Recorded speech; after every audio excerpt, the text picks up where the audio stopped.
يلا يا جماعة، فين التفاعل اللي على الفيديوهات؟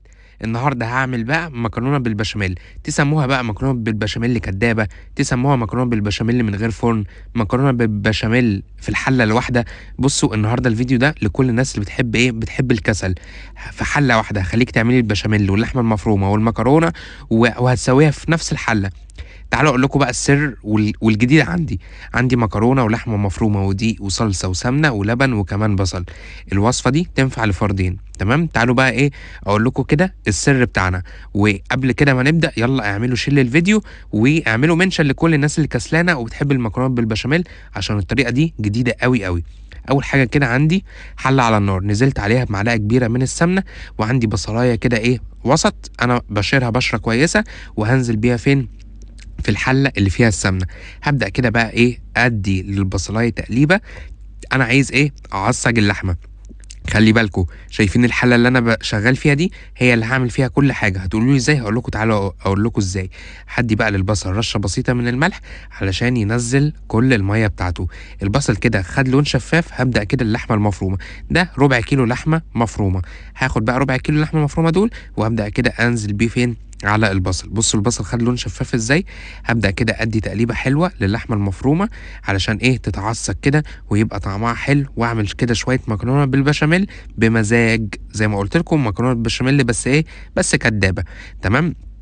وقولوا لي بقى في الكومنتات الوصفه دي شفتوها قبل كده او هتجربوها ولا لا. وقولوا لي بقى انتوا بقى بتتابعوني من انهي مكان، عشان انا بحب اعرف الفانز بتوعي والجمهور بيتابعني منين.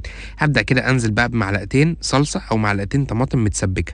تمام، حطيت بقى المعلقتين الطماطم دول، ويلا بقى بينا نبهر الوصفه بتاعتنا. هدي بقى بهارات للوصفه كلها. عندي كده معلقه صغيره من الملح، نص معلقه من الفلفل الاسود، رشه بسيطه من البابريكا. في اسهل من كده؟ صدقني مفيش. كل حاجة في التلاجة عندك هتلاقيها في الوصفة دي، يعني مش هتنزلي تشتري حاجة من تحت. اديت التقليبة. عندي بقى معلقة دبس رمان. الدبس الرمان ده بقى هنا اختياري، عايزين تحطوه حطوه، مش عايزين براحتكم، بس انا كنت عايز ادي مزازة شوية للحمة. تمام. تمام يا باشا. طب فين بقى البشاميل وفين؟ انت قلت في نفس الحلة. تعالوا اقول لكم، عندي بقى معلقة كبيرة من الدقيق.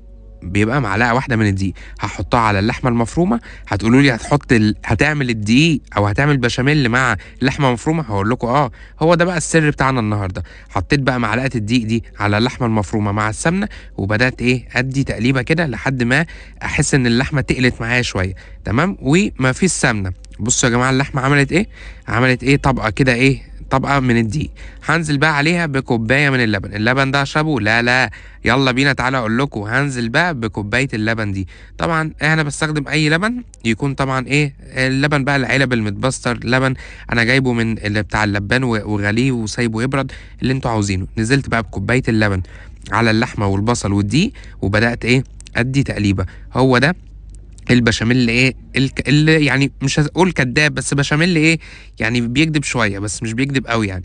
هدي كده تقليبه حلوه. طبعا ما بيكدبش، ده فيه لبن وفيه حوارات كبيره، هيكدب ازاي؟ هبدا كده ادي بقى تقليبه حلوه للبن مع اللحمه، وهنزل بقى عليها بكوبايتين من الميه. الميه دي بقى يا جماعه هي اللي هتسوي المكرونه. هي شبه المبكبكه كده، يعني ممكن تقولوا عليها مبكبكه بالبشاميل يعني. هتلاقي ليها مسميات كتيره قوي. بص الوصفه دي جامده بصراحه. عندي بقى كوبايه من المكرونه، طبعا عشان احنا عاملين دايت فاحنا نعمل كوبايه واحده من المكرونه على فردين بقى. تمام، اعملوا دايت بقى، كفايه بقى نعمل دايت بقى. بصوا بقى، هبدا ادي تقليبه حلوه. طبعا كده نزلت كوبايتين من الميه مع كوبايه اللبن مع اللحمه المفرومه والدقيق واللبن وكمان المكرونه. كده بقى نزلت بالمكرونه واسيبها كده على نار من هاديه لمتوسطه. انا عايزها تستوي، هقفل عليها. وده بعد حوالي ربع ساعة. بصوا يا جماعة شكلها عامل ازاي. طبعا فتحت كذا مرة، مرتين او ثلاثة عليها، قلبتها علشان علشان لقيتها استوت كده. بعد كده احط بقى شوية من الجبنة الرومي المبشورة. عندك بقى جبنة موتزاريلا حطي، بس انا عايز جبنة رومي عشان انا يعني قلت احدق شوية الوصفة. تمام، شايفين يا جماعة شكلها حلو ازاي؟ هي كده استوت ومش محتاجة بقى. بصوا جوسي جوسي يا جماعة. هبدأ كده اخد بقى المكرونة الجوسي الحلوة دي، وهبدأ كده هحطها فين؟ في السرفيس بتاعنا علشان اقدمها. طبعا المكرونه دي لازم تتاكل تتاكل سخنه. طيب عايز اقول لكم حاجه بقى، اللي انا ممكن بعد ما المكرونه استوت كده احطها في طاجن صغير واحط عليها شويه من الجبنه الموتزاريلا وادخلها بقى ايه في الفرن كده تاخد وش. لكن زي ما قلت لكم انا الوصفه بتاعت النهارده هعملها من غير فرن ومن غير ايه من غير اي حاجه. وزي ما انتوا شفتوا انا هغسله حله واحده بس. ايه رايكم؟ كان معاكم الشيف ابانوب. يا رب بقى تكون الوصفه عجبتكم، ويلا شويه كومنتات وشير بقى للوصفه، ظبطونا زي ما بنظبطكم.